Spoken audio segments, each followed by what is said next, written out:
మనవడు సార్, నా మనవడు బస్తీలో కార్పొరేషన్ పైపుల్లో వచ్చే మంచినీళ్లు తాగి చచ్చిపోయాడు సార్. అవి ఇలాంటి మంచినీళ్లు కావు సార్, డ్రైనేజీ వాటర్ కలిసిన మంచినీళ్లు.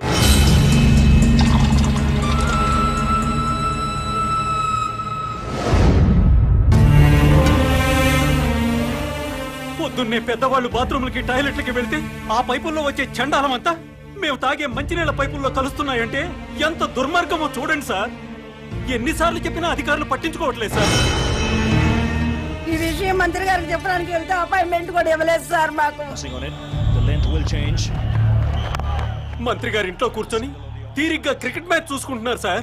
కనీసం మంత్రి గారు ఫోన్ లో అయినా దొరుకుతారేమోనని ఫోన్ చేశాం సార్. మంత్రి గారు ఢిల్లీ క్యాంప్కి వెళ్ళారండి, వారం రోజుల తర్వాత వస్తారు. మంత్రి గారి ఫోన్ ఎత్తి మంత్రి గారు ఢిల్లీ వెళ్ళారని చెప్పారు సార్. ఏం చేయాలో తెలియక అధికారులను నిలదీద్దామని వాటర్ బోర్డు ఆఫీస్కి వెళ్ళాం సార్.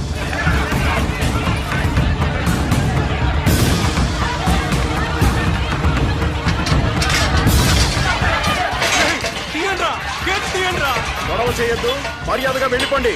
మీరు నాశనం అయిపోతారా?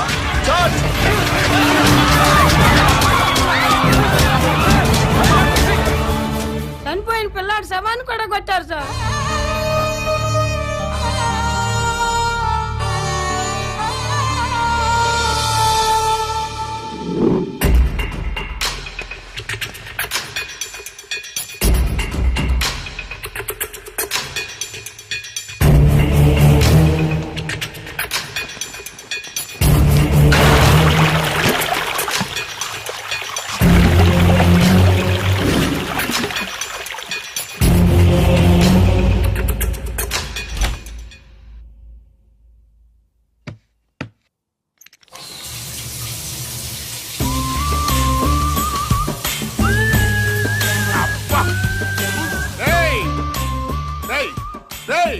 ఎవడరా అక్కడ? ఈ బాత్రూమ్ లో నీళ్ళేంట్రా? అబ్బా, వాసన వచ్చేస్తున్నాయి. ట్యాంక్ చెక్ చేయండి రా.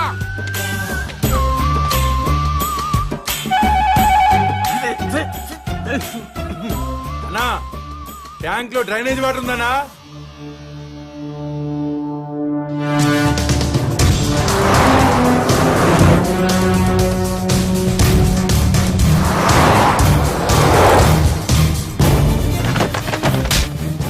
మంత్రి గారి వాటర్ ట్యాంక్ లో డ్రైనేజ్ కలుస్తుంటే చెక్ చేసుకోవద్దురా. మంత్రి గారు అబ్బాయి సార్.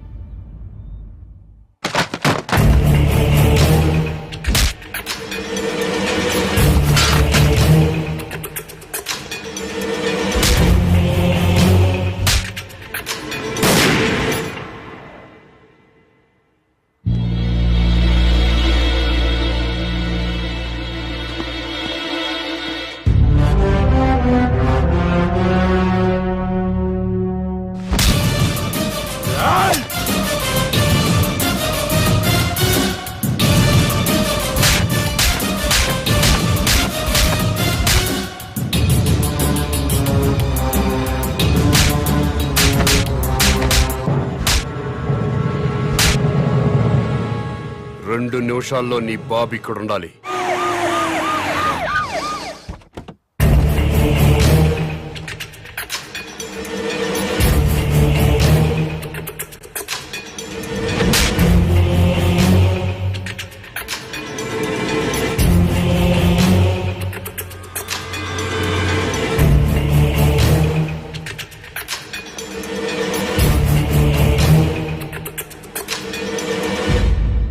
ఏం జరిగింది నాన్న? ప్రజలు తాగే మంచినీటిలో డ్రైనేజ్ వాటర్ కలిసింది. తెలిసింది. బాధపడుతున్నా, ఖండిస్తున్నా, దర్యాప్తు జరిపిస్తా, చర్యలు తీసుకుంటా. ప్రభుత్వ నిర్లక్ష్యం వల్ల పసివాడు చనిపోయాడని బాధపడుతున్నారా లేదా? ఎందుకు పన్నండి? నా సొంత బిడ్డ పోయినంత బాధగా ఉంది. నీ ఇంట్లో వాటర్ ట్యాంకులోకి డ్రైనేజ్ వాటర్ వచ్చి కలిసింది. ఆ నీళ్లు మీ ఒంటి మీద పడితేనే మీ మనుషులు ప్రభుత్వ ఉద్యోగులపై దాడి చేశారు. అవే నీళ్లు తాగి ప్రజలు చనిపోతే మీ మనుషులు ఎందుకు స్పందించలేదు? ప్రజలు బాధపడుతుంటే మీరు స్పందించలేదు, కానీ మీకు బాధ వచ్చినప్పుడు మాత్రం వెంటనే ఎందుకు స్పందించారు? తప్ప కాదా? తప్ప కాదా? తప్పే.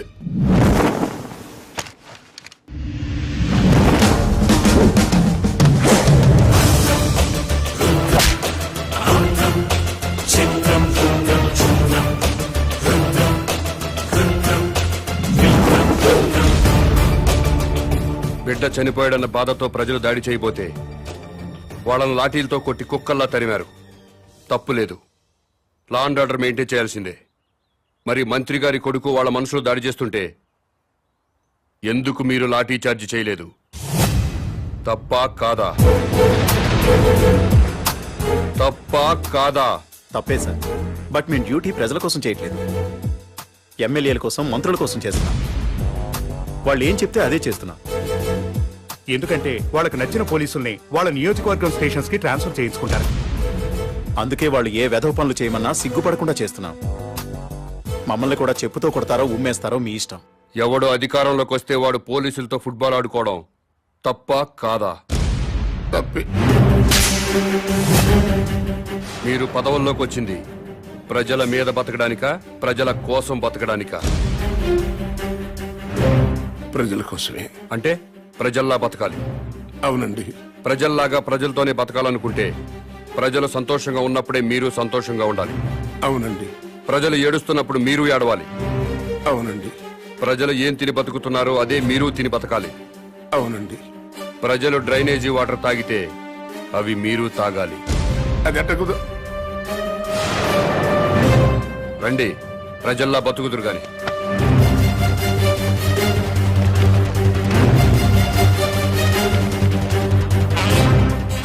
మంత్రి గారికి మంచినీళ్ళు ఇవ్వండి.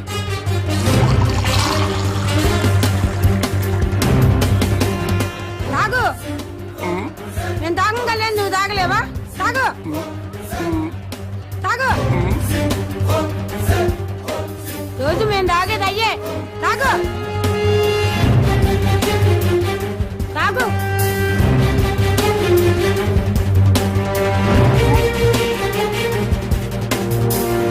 మాయ్ తాగు. తాగమంటే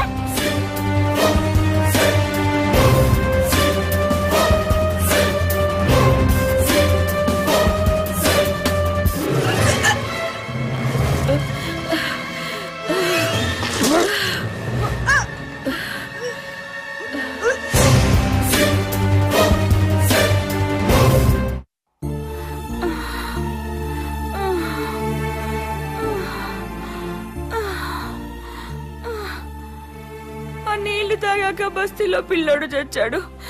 అమ్మా, నేను చేస్తానేమోనండి. ఏం లేదులేవే, మోషన్స్ ఎక్కువయ్యి ఒంటో నీరంతా పోయింది. అందుకే ఆ నీరసం. సెలైన్ ఎక్కిస్తున్నారు కదా, ఏం కాదులే.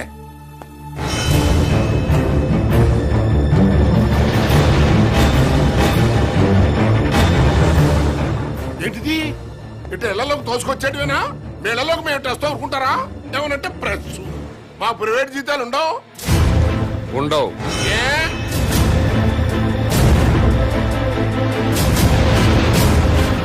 ప్రజాసేవ చేయడానికి రాజకీయాల్లోకి వచ్చినోడికి ప్రైవేట్ లైఫ్ ఉండదు, అంతా పబ్లిక్ లైఫే. ప్రైవేట్ లైఫ్ కావాలనుకుంటే మంత్రిగా రాజీనామా చెయ్యి, రాజకీయాల నుంచి తప్పుకో. జీవితంలో నీ మొహం చూడం.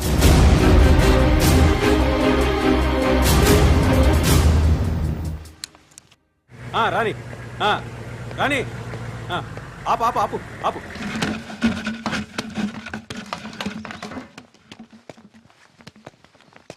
అన్నా, ఇంకో ట్యాంకర్ కావాలేమో మేడం గారిని అడగండి. ఎవరిని మేడం గారు అంటున్నావు? మంత్రి గారి భార్యనండి. బస్తీలో మంచినీళ్లు సప్లై చేసేటప్పుడు బస్తీలో ఉన్న ఆడవాళ్లను ఇలాగే మేడం గారిని గౌరవంగా పిలుస్తావా? ఇలాగే గౌరవంగా పిలుస్తావా అని అడుగుతున్నాను. మీకే చెప్పేది, దున్నపోతలో ఉన్నారు. ఓ తోసుకురాపోతే లైన్ లో రావచ్చు కదా. ముందుకు వచ్చారంటే మొహం బయలుదేరి వెళ్ళు.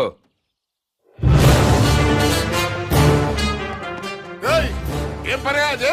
ట్యాంకర్ పంపించామంటే మేము మంచిగా తాక్కర్లేదా? ప్రజల్లా బతకండి.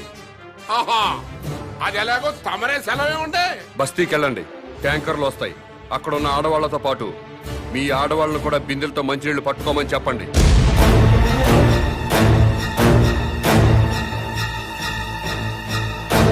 నేను మంత్రి గారి భార్యనండి.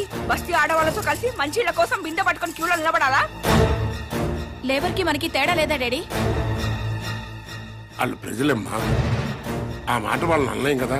ఎందుకు అడగకూడదు? వాళ్ళేమైనా మన ఊరికే ఓట్లు వేశారా? కోట్ల రూపాయలు కుమ్మరించాం.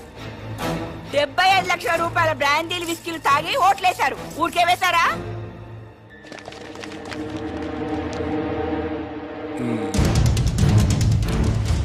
ఆ మాట నాకు అనాలనే ఉంది, కానీ పబ్లిక్ లో అనలేం కదా. అంటే ఏమవుతుంది డాడీ? పదవి పోతుంది అంతేగా? పోనివ్వండి, మేం మాత్రం బిందెలు పట్టుకుని క్యూలో నుంచాం. సరే, నాకు తప్పేదే ఉంది. మీ తరఫున బిందెలు పట్టుకుని క్యూలో నేనే నిల్చుంటాను.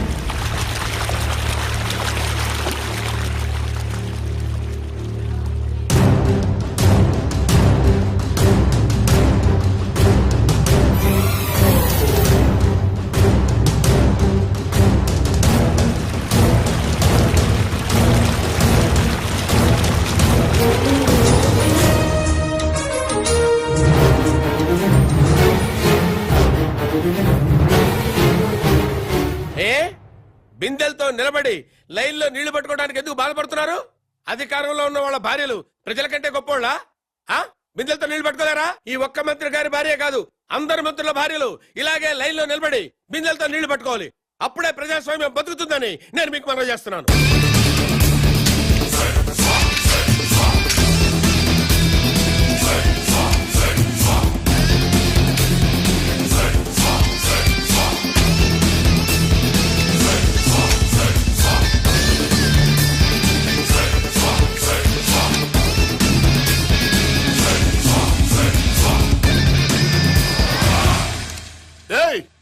అదేంటయ్యా బాత్రూమ్లకు తాళాలేస్తున్నాయంటే? మీరు ప్రజల్లా బతకాలి కదండి. ఏంటయ్యా ప్రజలు వాళ్ళలాగా బతకాలంటే మా బాత్రూమ్లకు తాళాలయ్యాలా? చెంబులు తీసుకుని రోడ్డు మీదకి వెళ్ళండి. స్టేట్ లో చాలా ఊళ్ళలో మరుగుదొడ్లు లేక ఆడవాళ్లు చెంబులు పట్టుకుని రోడ్ల మీదకి, రైల్వే పట్టాల మీదకి, టాయిలెట్ కి వెళుతున్నారు. మీరు కూడా ప్రజల్లా బతుకుదాం అనుకుంటున్నారు కదా, అందుకే చెంబులు పట్టుకుని రోడ్డు మీదకి వెళ్లాలని తాళాలు వేశాను.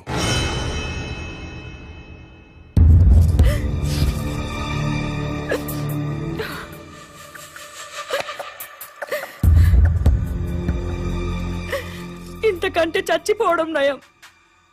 ఏంటి డాడీ ఇది? మినిస్టర్ గా మీరేం చేయలేరా? ప్రజల్లాగానే మనము బతకాలంటున్నాడు కదమ్మా. ప్రజలంతా చికెన్ గునియాతో బాధపడుతున్నారు, మనం కూడా చికెన్ గునియా తెచ్చుకోవాలా? లవ్ పేరు చెప్పి ఆడపిల్లల మీద యాసిడ్ పోసి చంపుతున్నారు, మనము చంపాలా? ఆర్గ్యుమెంట్ వద్దమ్మా. ఈ సమస్యకి ఒక్కటే పరిష్కారం. మనం జనంతో పాటు చెంబుట్టుకుని రోడ్డు మీదకి వెళ్ళకూడదు అనుకుంటే నేను ఎమ్మెల్యేకి రాజీనామా చేయాలి, మంత్రి పదవికి రాజీనామా చేయాలి. అసలు టోటల్ గా నేను రాజకీయ సన్యాసమే చేసేయాలి. అభిమానం ముఖ్యమో అధికారం ముఖ్యమో మీరే నిర్ణయించండి.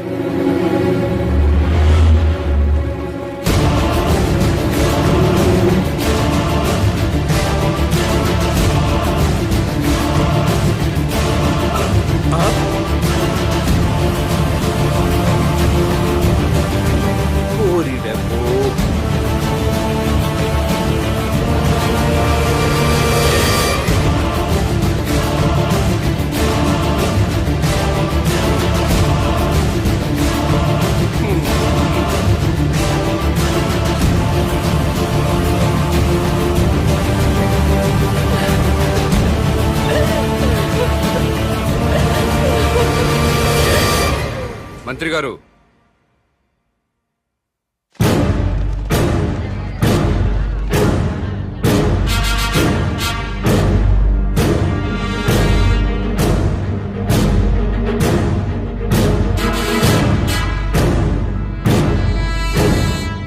కన్నీళ్లు మంత్రుల కుటుంబాలకే కాదండి, మా ఊరు ప్రజలకు కూడా ఉంటాయి, మా ఆడవాళ్లకు కూడా ఉంటాయి. నలుగురిలో మొగుడు ముందు నిలబడడానికి కూడా ఆడది మొహాట పడుతుంది. అలాంటిది పొద్దున్నే చెంబు తీసుకుని రోడ్డు మీద నిలబడాలంటే ఎంత సిగ్గుపడుతుందో ఎంత అవమానంతో చచ్చిపోతుందో తెలీదా సార్ మీకు? ఈ దేశంలో అన్నిటికంటే ఉప్పు చీప్ సార్. ఉప్పు కంటే కూడా ఆడదాని పరువు చీప్ అనేలా మీలాంటి నాయకులు ప్రవర్తిస్తున్నారు. మనుషులైతే సిగ్గుపడండి, మనసుంటే ఆలోచించండి.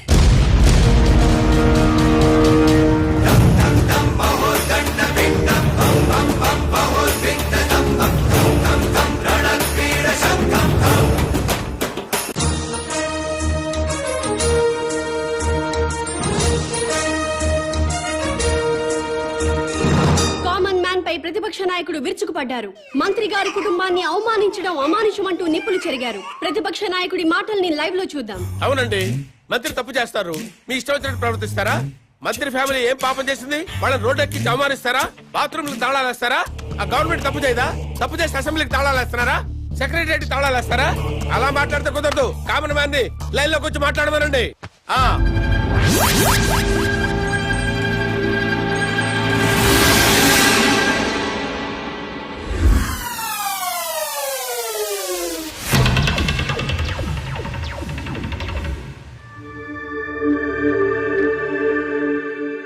జానకిరామ్ గారు, మీరు ఇప్పుడు ఏ పార్టీలో ఉన్నారు? మాతృదేశం పార్టీలో అండి.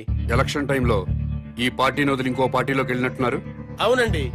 ఏ పార్టీ సార్ అది? స్టార్ పార్టీలోకి జంప్ అయ్యారు సార్. దేనికి మారారు సార్? ఆ పార్టీ అధినేతకి ప్రజాబలం ఉంది, యూత్ బలం ఉంది, కొత్త పార్టీ. పైగా నేను సీనియర్ మోస్ట్ మెంబర్ ని, మినిస్టర్ కొట్టే అవకాశం కూడా ఉంది.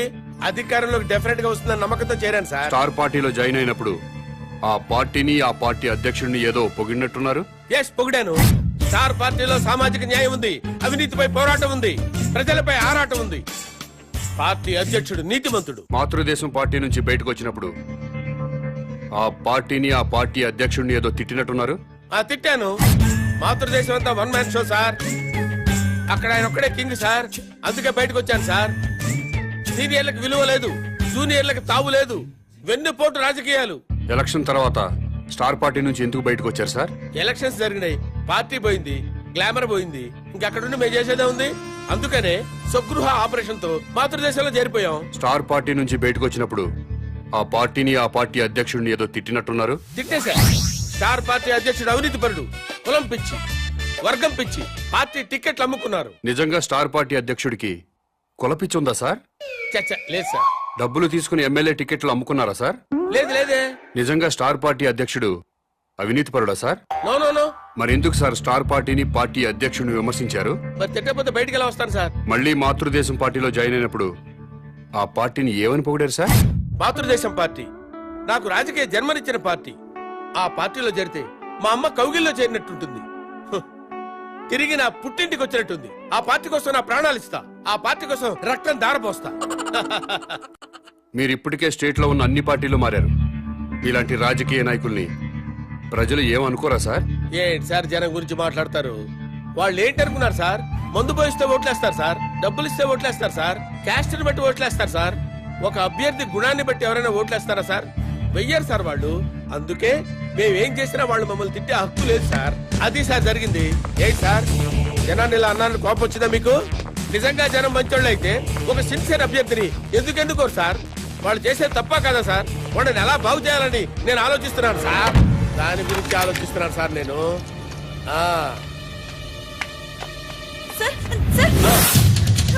అమ్మా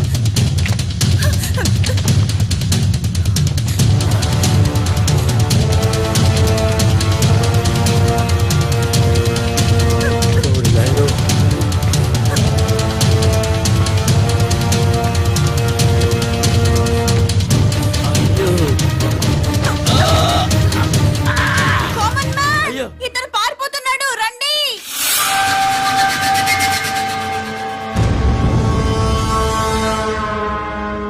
కామన్ మ్యాన్ కిడ్నాపర్ కాదా?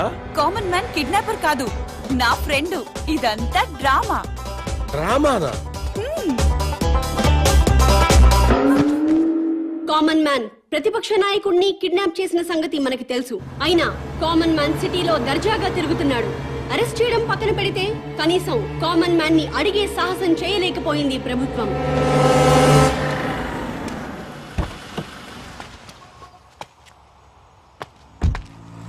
నమస్తే సార్. నమస్తే. నేను గవర్నర్ గారి పిఏనండి. గవర్నర్ గారు మీతో మాట్లాడుతూ ఉన్నారు. హలో సార్, ఒక్క నిమిషం మాట్లాడండి సార్. హలో బాబు, నువ్వు చేసే పనులన్నీ అభినందించదగ్గవే. కానీ మంత్రుల్ని కొట్టడాలు, ప్రతిపక్ష నాయకుడిని కిడ్నాప్ చేయటం చట్టవ్యతిరేక చర్య. అలా కాకుండా సొసైటీ కోసం ఏం చేయదలుచుకున్నావో, ఎందుకు చేస్తున్నావో నాకు చెప్పు. నేను నీకు సహాయం చేస్తాను. మీరు నిజాయితీ పరులు సార్. తప్పకుండా మీ మాట వింటాను. మీతో పాటు ప్రజాప్రతినిధులందరినీ సమావేశపరచండి.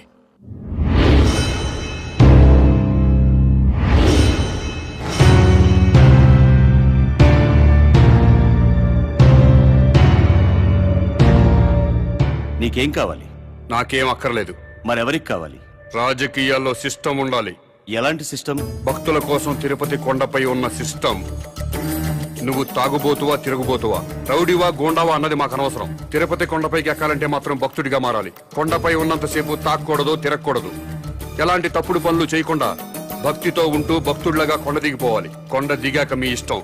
ఆ సిస్టమ్ ప్రజలంతా ఫాలో అవుతున్నారు కాబట్టే తిరుమల కొండని 100 సంవత్సరాల నుంచి పవిత్రంగా ఉంచుతున్నారు. అలాంటి సిస్టమ్ రాజకీయాల్లో లేదు. రౌడీలు, గూండాలు, భూకబ్జాదారులు, ఫ్యాక్షనిస్టులు, అవినీతి పరులు రాజకీయాల్లోకి వచ్చేస్తున్నారు. రాజకీయాల్లోకి వచ్చాక కూడా గూండాల్లా ప్రవర్తిస్తున్నారు. ఫ్యాక్షనిజం వదలలేదు, భూకబ్జాలు మానలేదు, అవినీతి పనులు చేస్తూనే ఉన్నారు. దాని మూలంగా సొసైటీ మొత్తం నాశనం అయిపోయింది.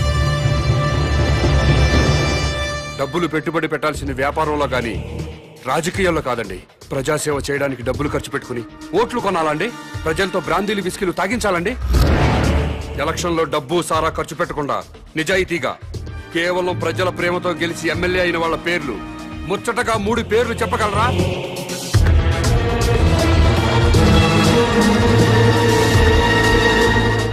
$10 కోట్లు ఖర్చు పెట్టి ఎలక్షన్లో గెలుస్తున్నాడంటే రేపు 100 కోట్లు సంపాదించుకోవచ్చన్న వ్యాపార సూత్రం తప్పితే ప్రజాసేవ చేయడానికి కాదు. అందుకే రాజకీయాల్లో సిస్టమ్ ఉండాలి. ఎలాంటి సిస్టమ్ ఉంటే రాజకీయాలు బాగుపడతాయో నువ్వే చెప్పు.